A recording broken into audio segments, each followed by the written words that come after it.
अब हमने तो लोकसभा चुनाव जितना बेहतर ढंग से हुआ था, उसके बाद भी कुछ डेस्परेट अटेम्प्ट्स देखने को मिले थे और उसके बाद सवाल उठा था कि शायद असेंबली चुनाव न होने के लिए ये हो रहा है। बट थैंक गॉड और थैंक्स टू सुप्रीम कोर्ट, उन्होंने अपनी कमिटमेंट रखी और चुनाव हुए, लोगों ने अपना मैंडेट दिया और आई थिंक कि मतलब बहुत बेहतरीन तरीके से कोई मेजर कंप्लेंट सामने नहीं आई, तो चुनाव हुए, जो लोगों का मैंडेट था उसके मुताबिक सरकार भी बनी। अब जो पिछले 4-5 दिन से ये देख रहे हैं तो इस पर भी लोग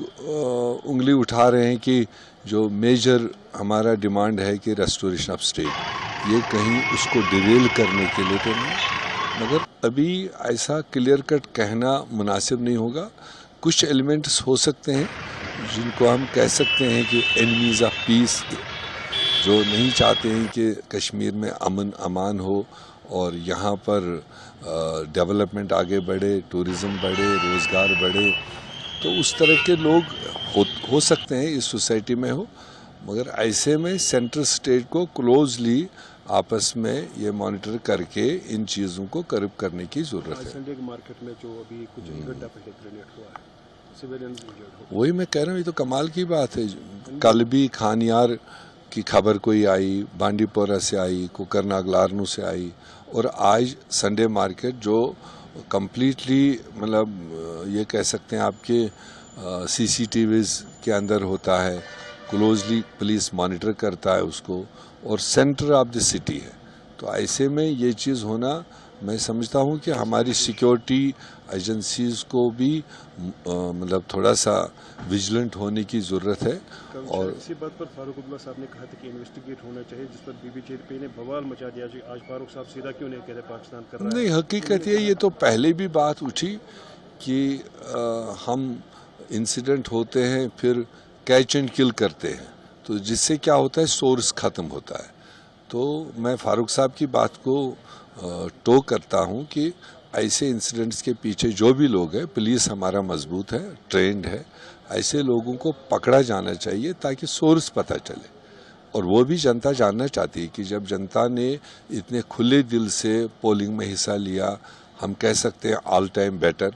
और जो कभी वोट ही नहीं करते थे उन्होंने भी वोट किया, कैंडिडेट्स भी उस तरह के मैदान में आए, तो अब कोई पब्लिक की तरफ से तो कोई इसमें उंगली नहीं उठाई जा सकती। जो एलिमेंट्स है और एलिमेंट्स को आइडेंटिफाई करने की ज़रूरत है, उनको हैवीली ट्रैक करने की ज़रूरत है। उसमें अभी यूटी है हम, और सारी लॉ एंड ऑर्डर सारी अभी दिल्ली में है, तो ऐसे में ज़्यादा जिम्मेदारी दिल्ली पर पड़ती है, होम मिनिस्ट्री पर पड़ती है कि वो अपनी एजेंसीज़ को और स्ट्रेंथन करे और स्टेट को सपोर्ट करे। जो भी लोग इसके पीछे हो वो कम से कम एक्सपोज होने चाहिए। आपकी बात पे ऐसा तो नहीं है, कल असेंबली शुरू होने की मुद्दत के बाद एक डेमोक्रेसी अब कुछ चीज़ें तो अक्सर हमने यहाँ के मौसम में देखा, अमरनाथ यात्रा शुरू होती है तो कुछ इंसिडेंट्स पहले होते हैं, और फिर कोई इस तरह का चुनाव होता है तो उससे पहले होते हैं। तो कल असेंबली होनी है, तो हो सकता है उसको लेकर किसी साइड का भी एलिमेंट डेस्परेशन में हो, तो अभी हम कहा नहीं जा सकता है, मगर फिर भी हमारी अपील यही होगी, अभी ये इनिशियल स्टेज है, इसको हल्के से नहीं लेना चाहिए, बल्कि इसको क्लोजली मॉनिटर करके सिविलियंस को तहफ़्फ़ुज़ मिलना चाहिए। इस आड़ में खामखा पकड़ दकड़ नहीं होनी चाहिए, तो जो मुलव्वस है उन तक पहुंचने की ज़रूरत है।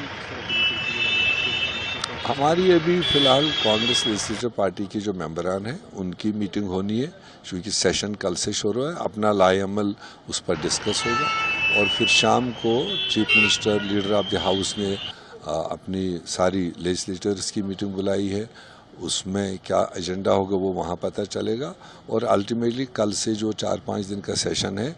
ये भी आफ्टर 10 ईयर्स, तो लोग भी बहुत नज़दीकी से देख रहे हैं कि हमारे नए